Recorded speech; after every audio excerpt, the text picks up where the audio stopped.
Medical प्रवेश परीक्षा NEET का विवाद अभी थमा ही नहीं था कि यूजीसी नेट परीक्षा रद्द होने के नेशनल टेस्टिंग एजेंसी की मुश्किलें और बढ़ गई हैं। नीट और यूजीसी नेट दोनों ही राष्ट्र स्तर की परीक्षाओं के आयोजन की जिम्मेदारी एनटीए पर है। गड़बड़ी के चलते यूजीसी नेट परीक्षा रद्द कर दी गई है। मामले की जांच सीबीआई को सौंप दी गई है। शिक्षा मंत्रालय ने कहा कि यूजीसी नेट का नए सिरे से आयोजन किया जाएगा।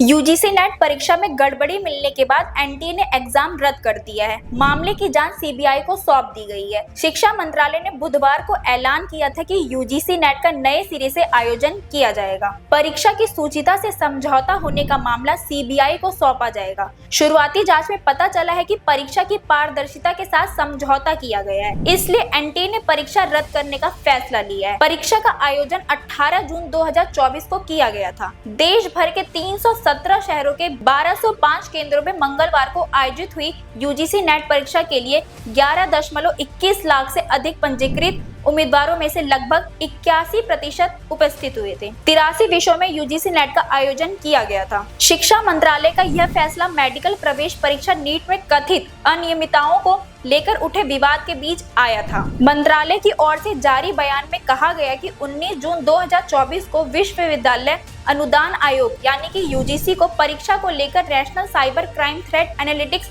यूनिट की ओर से कुछ अहम जानकारी मिली थी। यह unit Indian cyber crime coordination centre की है, जो कि गृह मंत्रालय के तहत आता है। मिली जानकारी और मामले की शुरुआती जांच से परीक्षा की सूचिता के साथ समझौता होने के संकेत मिले थे। दूसरा, 2 जगह पे कुछ गड़बड़ियों की भी ध्यान आई है। मैं छात्रों को और अभिभावकों को आश्वस्त करता हूं, उसको भी सरकार बड़े गंभीरता के साथ लिया है। वो जानकारी हमको मिली है।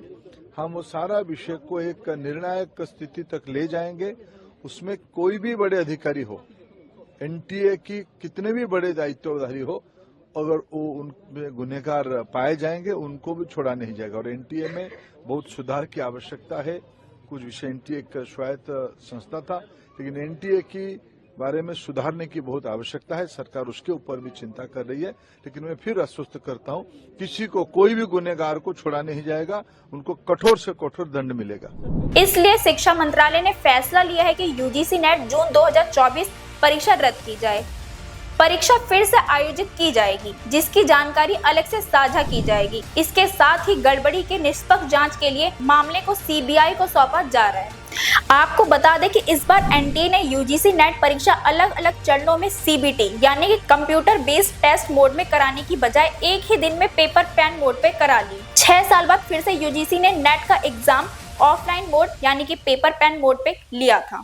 विपक्ष ने हमला साधते हुए कहा कि मोदी सरकार युवाओं के भविष्य के साथ खिलवाड़ कर रही है।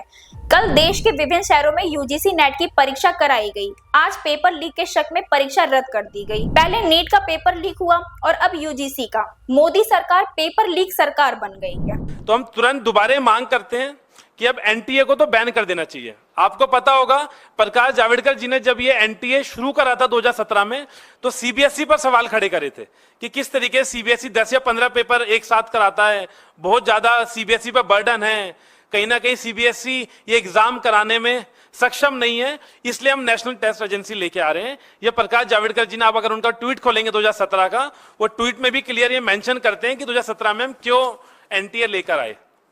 और आपको मैं बता दूं, आज के समय में जब ये 2017 में एनटीए लेकर आए बीजेपी की सरकार, तो जो वो वादा करते थे कि एग्जाम्स पे बर्डन कम पड़ेगा जो गवर्नमेंट एजेंसीज हैं, इसलिए हम एनटीए लेकर आ रहे हैं, वो कहीं ना कहीं बहुत ज्यादा एग्जाम्स का जो कंडक्ट कराने का तरीका है बहुत ज्यादा पारदर्शिता के साथ होगा, ये वो वादा करते थे।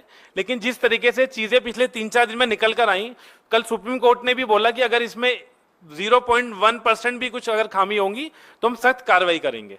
तो हम अब कोर्ट से भी एक अपील करेंगे और साथ के साथ धर्मेंद्र प्रधान जी से मेरी अपील है, और अब तो ये भी हमें शक होता है कि कहीं ना कहीं धर्मेंद्र प्रधान जी खुद एनटीए के साथ मिले हुए हैं इस पेपर लीक के कांड में, जो नीट का पेपर लीक हुआ है। वरना कोई भी सरकार, एक तरफ 24 लाख बच्चे हैं और दूसरी तरफ एनटीए है, तो ऐसा क्या उनको प्यार नजर आ रहा है एनटीए से धर्मेंद्र प्रधान जी को कि बार बार अब उन्हें वो बचाने की कोशिश कर रहे हैं। अब देखना यह है कि सीबीआई की जांच में क्या आता है। आज के लिए बस इतना ही। हमारे साथ जुड़े रहिए और देखते रहिए एशियन स्काई न्यूज।